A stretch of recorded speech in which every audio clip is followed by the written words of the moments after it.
Graças a Deus. Queridos, aceitem a paz de nosso Senhor Jesus Cristo. Que Deus em Cristo te abençoe e te faça prosperar.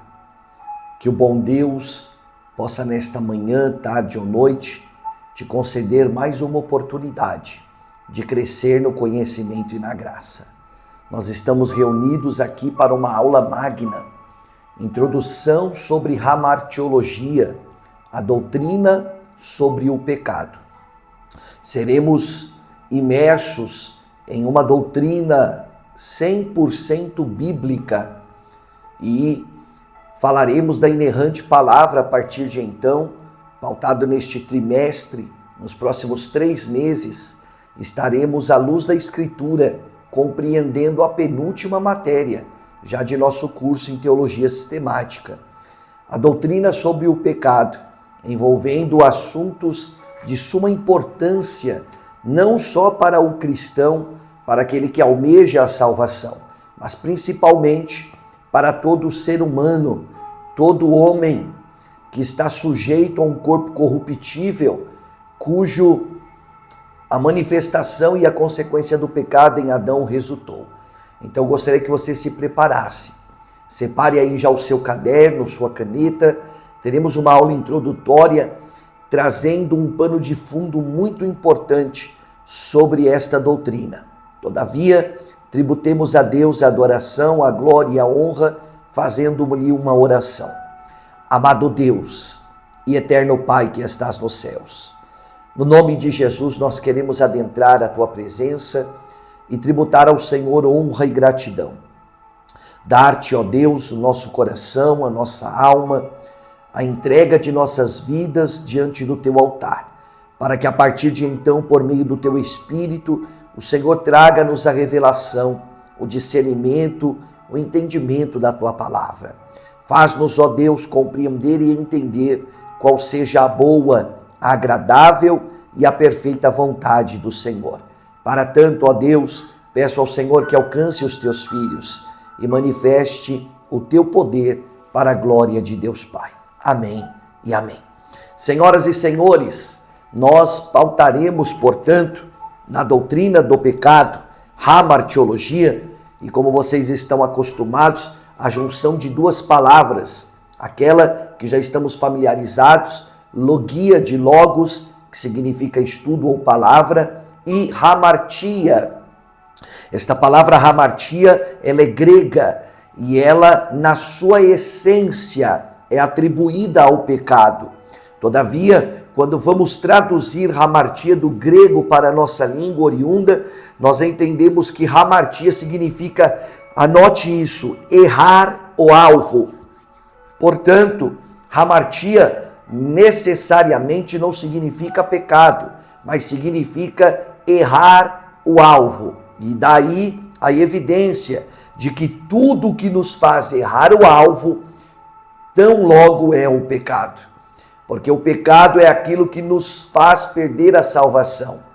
Paulo disse nas suas palavras, abra sua Bíblia, livro de Filipenses, capítulo 3. Vamos lá, livro de Filipenses, capítulo 3, palavras do apóstolo Paulo. Bendito seja Deus. Capítulo 3, versículo de número 15. Aliás, versículo de número 12. Vamos lá. Filipenses 3, 12. Não que eu já tenha alcançado, nem que eu já seja perfeito, mas prossigo com o fim de alcançar o objetivo pelo qual Jesus Cristo me alcançou. Olha só que interessante. Paulo está dizendo, eu prossigo uma ação contínua, pautada em esforço, perseverança, pautada em continuidade, já nos dando uma ideia. E é claro que Paulo está deixando claro que o assunto pertinente é a salvação. Fica muito evidente isso na parte B do verso 12, com o fim de alcançar o objetivo pelo qual Jesus Cristo me alcançou. Que não era ser um pregador ou um apóstolo dos gentios, não apenas, mas alcançar a salvação por meio de Jesus Cristo. E aí Paulo traz esta alusão, olha que forte, no versículo 13 e 14. Meus irmãos, eu em mim mesmo não considero havê-lo alcançado, mas uma coisa faço, esquecendo-me das coisas que para trás ficam. E novamente ele usa o termo, e avançando para as que estão diante de mim, prossigo para o alvo. Grife com marca-texto, prossigo para o alvo, para o prêmio da suprema vocação de Deus por meio de Jesus Cristo. O análogo usado por Paulo aqui é a ideia de um alvo, e este alvo no grego escopos dá-nos um entendimento, não de um alvo de um tiro de arco e flecha, mas de uma linha de chegada de um atleta. A ideia que Paulo está remontando ao texto é a ideia de um atleta, um maratonista, que intenta alcançar o seu objetivo, que é cruzar a linha de chegada. Esta linha de chegada, portanto, dá direito ao atleta um prêmio, e que dentro do costume e da cultura empregada, trazia consigo uma coroa sobre a cabeça, confeccionada com louros, folhas de louros, e estas folhas e essa coroa sinalizava o vencedor. Não o vencedor que chegaria em primeiro ou em segundo, mas o vencedor que cruzaria a linha de chegada. Então, logo que definiria o vencedor, não era a colocação em que chegasse, mas o cruzar da linha, o alcançar do alvo. Oh, maravilha! O que tão logo estamos compreendendo nas palavras do apóstolo é que a salvação, de fato, não é resultado de quem chega primeiro ou depois, mas a salvação é resultado da perseverança, da persistência. Não é o quanto você corre, mas é o quanto você resiste. Nunca se esqueça das palavras de Deus: resisti ao diabo e ele fugirá de vós. Por que resistir? O quanto resiste é o quanto você triunfa sobre o pecado. Porque a ideia de Paulo aqui é sinalizar a salvação como uma linha de chegada que precisa ser cruzada. E ao cruzar esta linha, ter a certeza de um prêmio que o nosso Senhor Jesus Cristo nos concederá. E por isso a linguagem de Paulo supõe um atleta, porque nestes tempos o atleta recebia uma coroa, e nós o sabemos, que aquele que vencer será, portanto, também coroado por Jesus Cristo.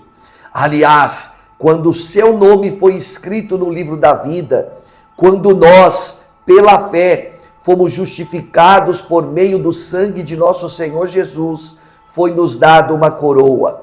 E a ordem de Cristo à sua igreja, portanto, é: guarda o que tens, para que ninguém tome a sua coroa. A coroa já está sobre a sua cabeça. Você só precisa cruzar a linha de chegada. E para cruzar a linha de chegada, será necessário perseverança, persistência, resistência. Mas, tão logo, passada esta ideia, que está dentro da exegese do texto, pautada na cultura empregada aos filipenses, porque Filipos era uma cidade principalmente de muitos militares aposentados, muitos militares que dedicaram a sua vida a Roma. Quando se aposentavam, iam viver na cidade de Filipos. Então logo Paulo está empregando uma palavra para aqueles que já cruzaram, dentro do costume deles, a linha de chegada. Paulo está querendo trazer a existência. Paulo está querendo reacender no coração daqueles cidadãos a ideia de que, embora eles tivessem alcançado um alvo terreno, o alvo celestial ainda precisava ser alcançado.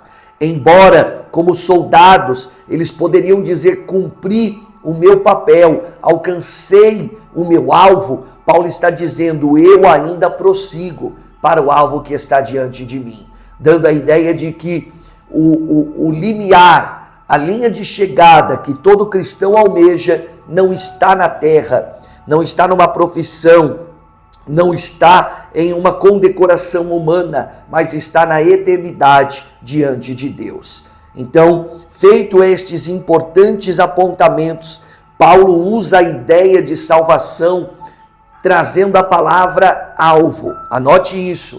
Paulo então traz-nos a ideia de que a salvação é como um alvo. E volto a dizer, este alvo, no grego escopos, faz-nos também compreender de que não se dá um alvo de um tiro de arco e flecha, mas uma linha traçada no chão, colocando um ponto final a uma caminhada, a uma maratona, a uma marcha atlética. E agora, quando olhamos essa síntese de Paulo, comparando a salvação ao alvo, entendemos então o que é a hamartia. Porque hamartia, como eu disse, do grego, é errar o alvo.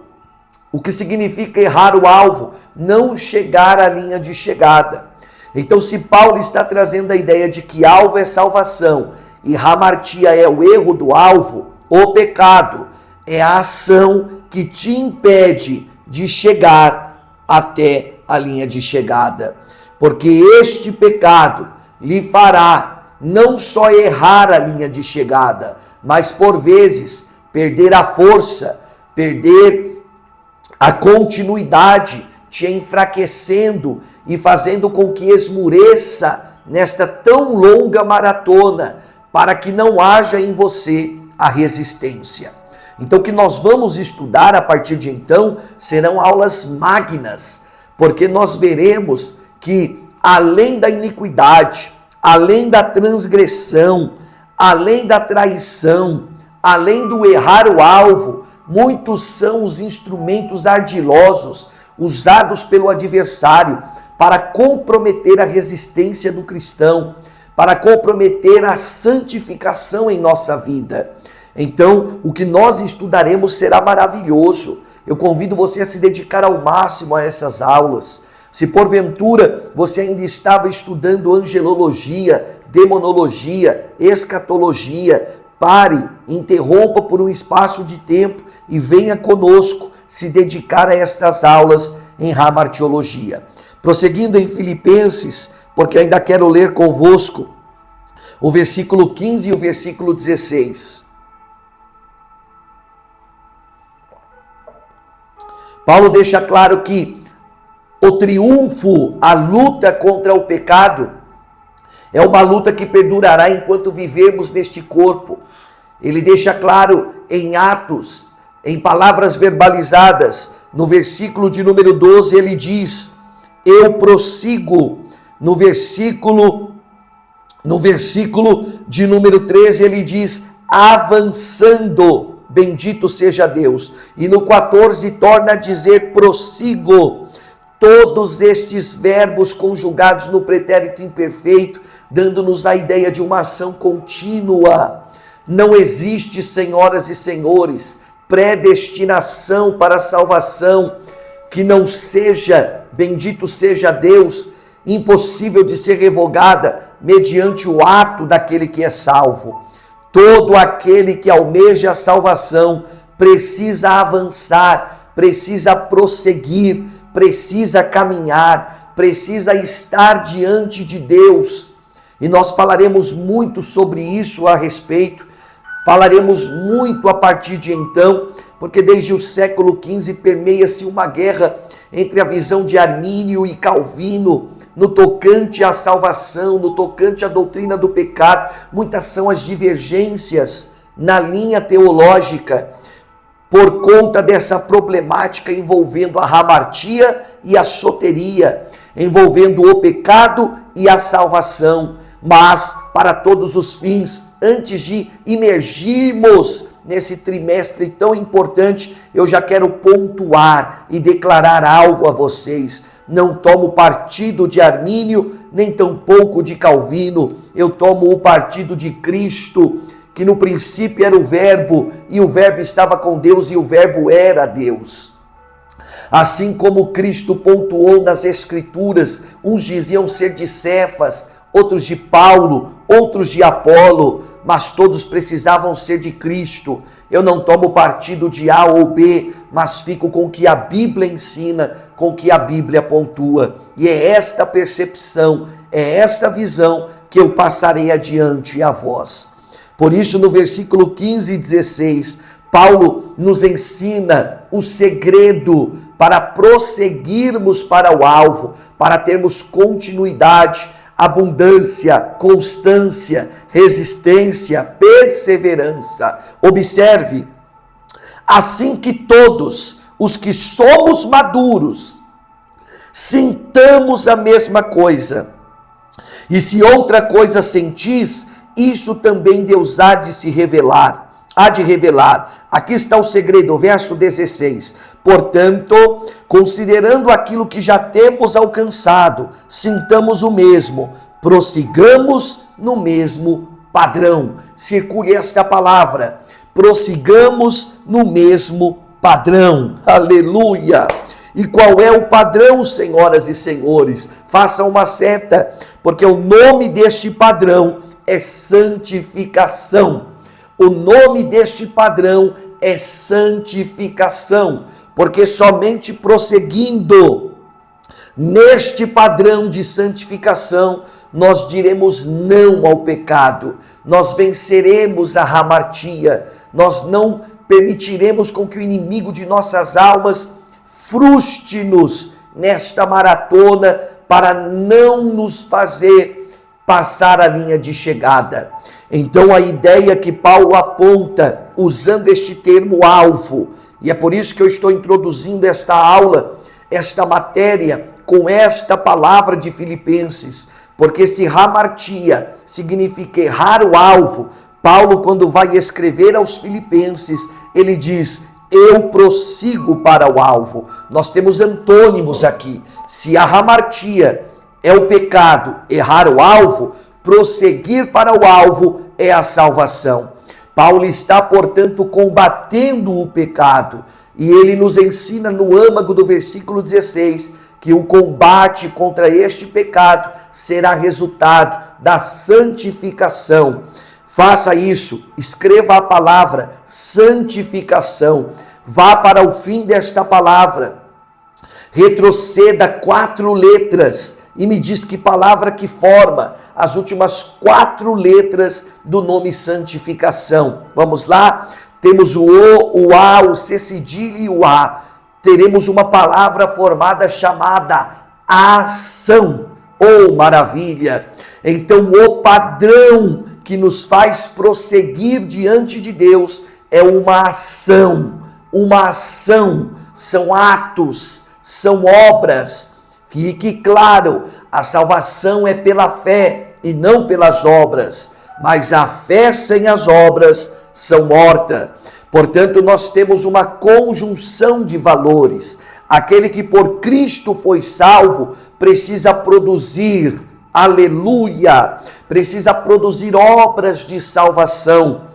O salvo produz obras de salvação. Jesus sempre deixou isso claro em suas palavras. Ele disse: e eu vos nomeei para que vades e deis frutos. É obra. E o vosso fruto permaneça. Ação contínua. Bendito seja Deus. Então logo, o que iremos exaurir desta grande matéria e desta apostila tão preciosa que eu já vos encaminhei em PDF, são doutrinas especiais da palavra de Deus.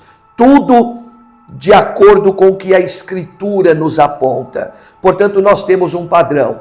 O padrão do salvo é produzir fruto, fruto gerado pelo Espírito, e esse fruto deve ser manifesto diante dos homens. Este padrão, portanto, que vence a hamartia, que faz com que o homem triunfe sobre o pecado, é a santificação. Obra de Jesus Cristo, mas que deve em nós ser produzida continuamente. Vamos a um outro texto que está intimamente ligado a esse, porque nos remete ao padrão. Abra sua Bíblia, Efésios, capítulo de número 5. Glória a Deus, porque este padrão nos dá a ideia, bendito seja Deus, da santificação, que será em nós gerada pelo fruto do Espírito, que temos lá em Gálatas capítulo 5, versículo 22, a manifestação dos seus 9 gomos. É um fruto apenas, mas que consiste em 9 gomos. E nós temos aqui no capítulo 5, no versículo 9, mais uma vez, aliás, este fruto é o mesmo fruto de Gálatas 5, 22. Volte lá para Gálatas 5, 22. Deixe-me ler convosco. Gálatas 5, 22. No singular. Mas o fruto, um único fruto. O fruto do Espírito é, e aí os 9 gomos, as 9 atuações do fruto do Espírito. Gozo, paz, amor, longanimidade, benignidade, bondade, fé, mansidão, domínio próprio. Essas 9 manifestações do Espírito de Deus em todo aquele que é salvo. Então olha que interessante, já temos pautado isso em antropologia, em pneumatologia. Os senhores verão de que agora na matéria de hamartiologia, muitas das coisas não serão novas. Na verdade, vamos tornar a falar de muitos assuntos que falamos, mas os organizando, os trazendo agora e montando uma doutrina robusta, doutrina essa que é a palavra de Deus. Portanto, nós temos aqui as 9 atuações do Espírito Santo que passam a vigorar no homem, quando este homem recebe o Espírito Santo. Qual é o momento em que recebemos o Espírito Santo? Já aprendemos, mas tornaremos a falar. No momento em que recebemos ao Senhor Jesus como único e suficiente Salvador das nossas almas. Diz o texto de Efésios capítulo 1, versículo 13. Olha só, leio aqui, o Senhor apenas ouça, em quem também vós, depois que ouviste a palavra da verdade, que é o Evangelho, olha aqui o termo, da vossa salvação, e tendo nele crido, fostes selados com o Espírito Santo da promessa. Portanto, a partir do momento em que creio em Jesus, ao ouvir o Evangelho da salvação, sou selado pelo Espírito Santo. Recebo o Espírito Santo. O Espírito Santo passa a tabernacular em minha vida e tê-la como sua morada. O Espírito Santo morando em mim gerará o fruto. E este fruto pautará em minha vida o propósito da santificação, para que, por meio dessa santificação, eu tenha um padrão, e esse padrão me faça dizer não e vencer o pecado. Conseguiu compreender? Eu espero em Deus que sim. Prosseguindo então agora em Efésios, capítulo 5, verso 9, vai falar mais a respeito do fruto do Espírito. Olha que interessante. Está escrito assim: porque o fruto do Espírito consiste em toda a bondade, justiça e verdade. São esses, é o tripé que vence a hamartia. Olha que forte, o tripé que vence o pecado. Quais são eles? Bondade, justiça e verdade. Olha que interessante, bondade, justiça e verdade. Todo aquele que possui o Espírito Santo e que sempre em suas ações, sempre nas palavras de Paulo, que ele prosseguir e avançar, se ele prosseguir e avançar no padrão, ele vai vencer a hamartia e vai alcançar o alvo, que é a salvação. Qual é o padrão, portanto, que eu devo prosseguir e avançar? Bondade, justiça e verdade. Se eu prosseguir em bondade, em justiça e em verdade, eu cruzarei a linha de chegada, receberei a coroa da vitória e serei por Cristo conclamado na eternidade. Lembrando que isso não vem de vós, é dom de Deus. É um presente que Deus nos confiou, o Espírito Santo de Deus. É Ele quem intercede com gemidos inexprimíveis. É Ele quem nos faz forte no momento da fraqueza. É Ele quem nos convence do pecado, da justiça e do juízo. Aleluia! Trazendo, portanto, esses elementos que são frutos. É o fruto da sua presença. Bondade, justiça e verdade. É dessa forma que vamos vencer a hamartia. É desta forma que vamos prosseguir. E melhor do que prosseguir, vamos chegar ao alvo. Vamos alcançar o alvo que nos está preparado. porque nessa primeira aula de introdução eu quero deixar algo claro a vós. A hamartia faz errar o alvo. Essa hamartia fez Adão errar o alvo. O alvo de Adão deveria ter sido a árvore da vida. A hamartia introduzida em Adão, o pecado que conseguiu conceber as entranhas do homem, fez com que o alvo fosse errado. E aqui está o grande perigo do pecado. O pecado não tira do alvo. O pecado apenas aponta o alvo errado. Você pode glorificar a Deus por isso? Porque esse é o grande perigo do pecado. O pecado, ele não anula a decisão, ele apenas corrompe a decisão. O pecado, ele não tira a oferta, ele apenas coloca uma segunda oferta, uma segunda proposta. Observe, hamartia não é impedir o alvo, hamartia é errar o alvo. Ele te oferece um alvo errado. Ele te apresenta uma segunda linha de chegada. Ele te apresenta uma segunda proposta. Ele te apresenta uma outra possibilidade. E isso é muito sério, senhoras e senhores. Quando o pecado alcançou Adão e Eva, Satanás não o impediu de comer o fruto, apenas deu a ele uma segunda opção de fruto a comer. A saber, o fruto que Adão deveria ter comido era o fruto da árvore da vida, mas a serpente lhe ofereceu o fruto da árvore da ciência do bem e do mal. Percebeu? Adão tinha um alvo, árvore da vida, mas a hamartia, o erro do alvo, fez ele trocar a árvore da vida pela árvore da ciência do bem e do mal.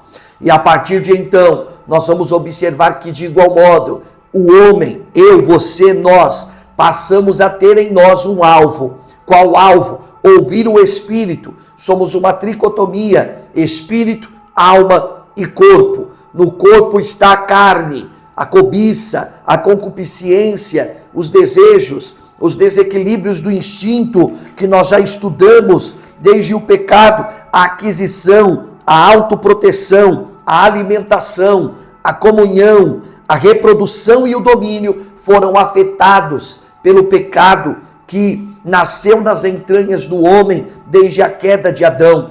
E são esses desequilíbrios que vão intentar contra nós para nos fazer errar o alvo. Mas bendito seja Deus que nos deu o Espírito Santo para que por meio do tripé da santificação, que eu espero que você já lembre agora, que é bondade, justiça e verdade, nós consigamos vencer a hamartia e alcançar o alvo que já nos foi proposto por Jesus Cristo.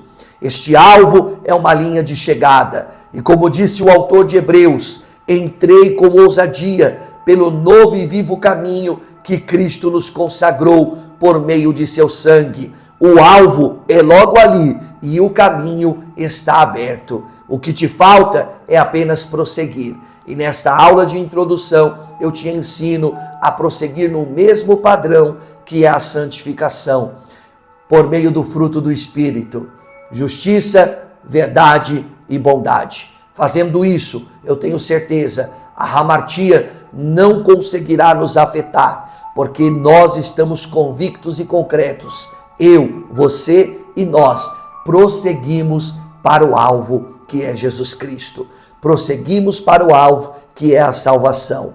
É a nova Jerusalém que está atraviada, nos aguardando no canglor da última trombeta. Que Deus em Cristo possa te esclarecer melhor e te fazer estar desejoso de todas as aulas que virão, porque o que vamos desfrutar, senhoras e senhores, é maravilhoso. Eu vou ler rapidinho aqui para vocês o sumário da nossa apostila de hamartiologia, que eu já enviei para vocês, a nossa apostila de hamartiologia. Bendito seja Deus, será maravilhoso. Olha a quantidade de assuntos que falaremos a respeito.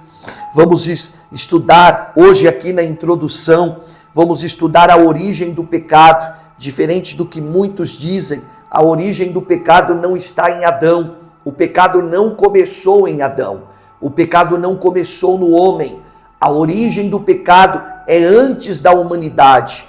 A origem do pecado esteve em Satanás, esteve nos anjos caídos, esteve na rebelião que se deu nos céus e que já estudamos em angelologia e demonologia, mas agora, como disse, conciliando os fatos, organizando a tudo que estudamos, vamos formar a doutrina do pecado. Portanto, a origem do pecado, falaremos sobre tal, entendendo que Satanás fora também uma vítima. Vamos falar sobre o primeiro pecado, que é esse pecado que se resultou no Monte Sião, que se resultou da iniquidade que foi encontrada em Satanás. Vamos falar sobre o pecado no homem, as ações do pecado, as ações da hamartia no homem.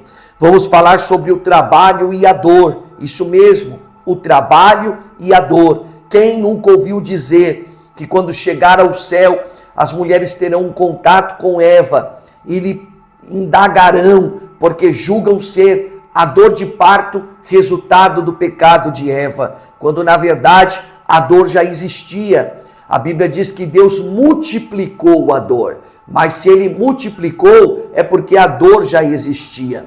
Então isso é importante, porque já desconstrói em nossa mente algo que nós intentamos, acusação contra os nossos irmãos, né? De igual modo, quem nunca disse eu voltei com Adão, porque por causa do Adão eu tenho que trabalhar? Negativo. Antes do pecado, Adão já era lavrador, Adão já era cultivador da terra. O homem já tinha um trabalho. O que aconteceu após o pecado é que o homem passou a ter que trabalhar com mais esforço, com mais vigor, porque a terra se tornou maldita e perdeu a sua força, não deu ao homem a sua qualidade. Então, é muito importante o que vamos pautar aqui.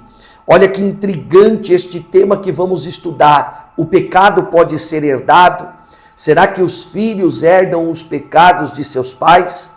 Será que os filhos herdam os pecados dos seus antecedentes? Vamos falar sobre isso em um tempo tão terrível que estamos vivendo, onde tantas heresias, tantas falsas doutrinas, ou como disse Paulo, doutrinas de demônios são introduzidas em nosso meio. Vamos estudar o ato e o estado, o pecado original e o pecado atual, nas palavras teológicas. Falaremos sobre o segundo Adão, a saber, o nosso Senhor Jesus Cristo. Por que ele é tratado como o segundo Adão? Bendito seja Deus. E olha que intrigante este tema, da qual eu acho muito sugestivo. Vamos estudar quais são as 3 mentiras de Satanás. Sabemos que ele é homicida desde o princípio e, portanto, é o pai da mentira.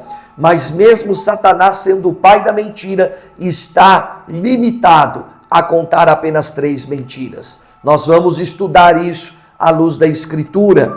Vamos falar sobre o pecado, a expiação, a aniquilação do pecado, a aniquilação da morte. Vamos estudar o grande dilema existencial e vamos fechar com chave de ouro falando sobre o parente remidor, a remissão do pecado na humanidade. Serão dias portentosos, serão semanas maravilhosas e eu espero que seu coração esteja ardendo. Olha só que maravilha. Portanto, encerramos esta primeira parte da introdução, lhe fazendo entender e compreender de que a hamartia significa errar o alvo. E ela sempre intentará demonstrar, apontar para você um alvo diferente daquele que Deus te apontou.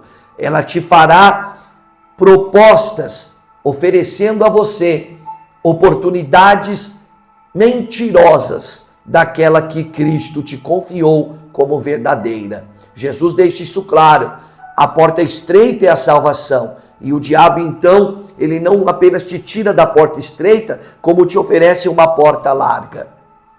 Deus é o único Senhor, mas Jesus disse que Satanás não só quer te tirar do senhorio de Deus, como te apresentar um outro senhor chamado Mamon, tratado como as riquezas. Então Cristo sempre deixou claras as 2 opções. Por que 2 opções? Porque há uma opção que é o alvo correto e há uma segunda opção que é o alvo mentiroso. Porque essa é a proposta da hamartia. Eu espero ter elucidado isso. Você tem dois alvos. Dentro da tricotomia do homem, temos o alvo certo, o espírito, e temos o alvo errado, a carne. Percebeu isso? O errar o alvo é fazer a sua alma deixar de ouvir o espírito e passar a ouvir a carne. E aí Paulo prossegue dizendo: se a sua inclinação for o espírito, então encontrará a vida, mas se a sua inclinação for a carne, encontrará a morte. É isso. A hamartia é o erro do alvo, é o alvo errado. E eu espero em Deus que após essa introdução, a sua mente já esteja latente, a sua mente já esteja latente, esteja pulsante, querendo ter sede e fome do que vamos estudar para a glória de Deus Pai. É isso. Foi só o pontapé inicial do que vem por aí. Hamartia não é apenas te deixar parado, mas é te fazer caminhar para o lado errado. Deus em Cristo te abençoe e te guarde. Até a próxima aula, se Deus quiser.